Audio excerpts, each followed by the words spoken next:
আসসালামু আলাইকুম।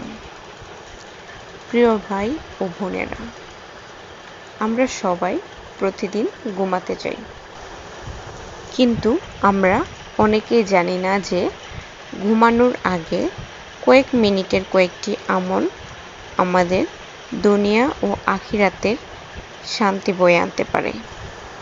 রাসূল সাল্লাল্লাহু আলাইহি ওয়াসাল্লাম আমাদের এমন কয়েকটি আমল শিখিয়েছেন যা আমরা পালন করলে আল্লাহর হেফাজতে রাত কাটাতে পারি।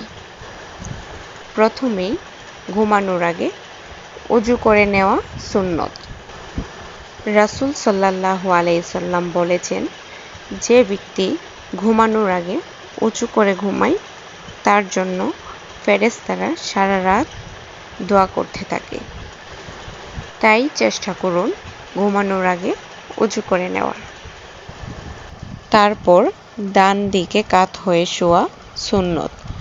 রাসূল সাল্লাল্লাহু আলাইহি ওয়াসাল্লাম নিজেও ডান দিকে কাত হয়ে শুতেন এবং আমাদেরও ডান দিকে কাত হয়ে শোয়ার শিক্ষা দিয়েছেন। ঘুমানোর আগে আয়াতুল কুরসি পড়ার বিশেষ ফজিলত রয়েছে। একটি হাদিসে এসেছে, যে ব্যক্তি ঘুমানোর আগে আয়াতুল কুরসি পড়ে ঘুমায় তার জন্য আল্লাহ তাআলা একটি রক্ষক নিযুক্ত করেন। সকাল পর্যন্ত তার কাছে যেন শয়তান ধারে কাছেও আসতে না পারে। সারা রাত তাকে পাহারা দেয়। এরপর সূরা ইখলাস, সূরা ফালাক ও সূরা নাস 3 বার করে পড়া সুন্নত। রাসূল সাল্লাল্লাহু আলাইহি ওয়াসাল্লাম এগুলো পড়ে 2 হাতের তালুতে ফু দিয়ে পুরো শরীর মাসহ করতেন। এটি বিভিন্ন বিপদ আপদ থেকে রক্ষার একটি গুরুত্বপূর্ণ আমল। আরেকটি গুরুত্বপূর্ণ আমল হলো তাসবিহে ফাতেমা পড়া। 33 বার সুবহানাল্লাহ, 33 বার আলহামদুলিল্লাহ ও 34 বার আল্লাহু আকবার পড়া। রাসূল সাল্লাল্লাহু আলাইহি ওয়াসাল্লাম বলেছেন, এটি মানুষের জন্য খুবই কল্যাণকর। তারপর ঘুমানোর আগে এই দোয়াটি পড়তে পারেন, আল্লাহুম্মা বিসমিকা আউমুতু ওয়াহিয়া। এই দোয়াটির বাংলা অর্থ হলো, হে আল্লাহ, আমি আপনার নামেই মৃত্যুবরণ করি এবং আপনার নামেই জীবিত হই। প্রিয় দর্শকবৃন্দরা, আমরা জানি না যে আগামীকাল আমাদের জন্য অপেক্ষা করছে কিনা।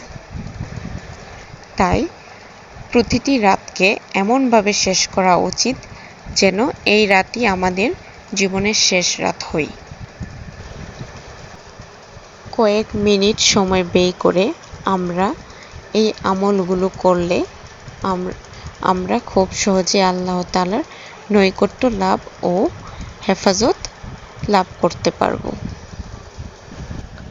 আসুন আজ থেকে আমরা এই সুন্নত আমলগুলো নিয়মিত পালন করার চেষ্টা করি এবং আমাদের পরিবার পরিজনকেও এগুলো শেখাই, জানাই ও ভিডিওটি দেখাই।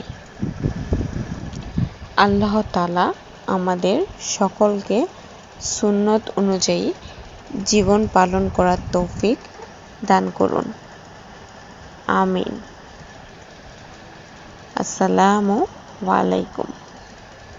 সবাই ভালো থাকবেন এবং এই ভিডিওটি লাইক, শেয়ার ও কমেন্ট করবেন। সবাই যেন ভিডিওটি দেখতে পারে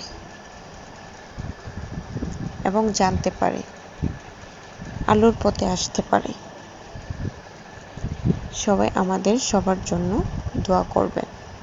আল্লাহর পথে নিয়ম মেনে চলবেন।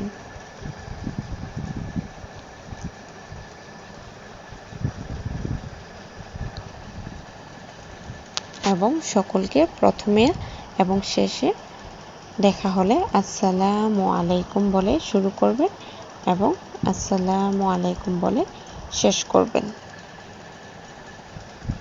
আল্লাহ হাফেজ। আল্লাহ তাআলা আমাদের সকলকে সুন্নত অনুযায়ী জীবন পালন করার তৌফিক দান করুন। আমিন। আসসালামু আলাইকুম। সবাই ভালো থাকবেন এবং এই ভিডিওটি লাইক, শেয়ার ও কমেন্ট করবেন। সবাই যেন ভিডিওটি দেখতে পারে এবং জানতে পারে, আলোর পথে আসতে পারে। সবাই আমাদের সবার জন্য দোয়া করবেন। আল্লাহর পথে নিয়ম মেনে চলবেন।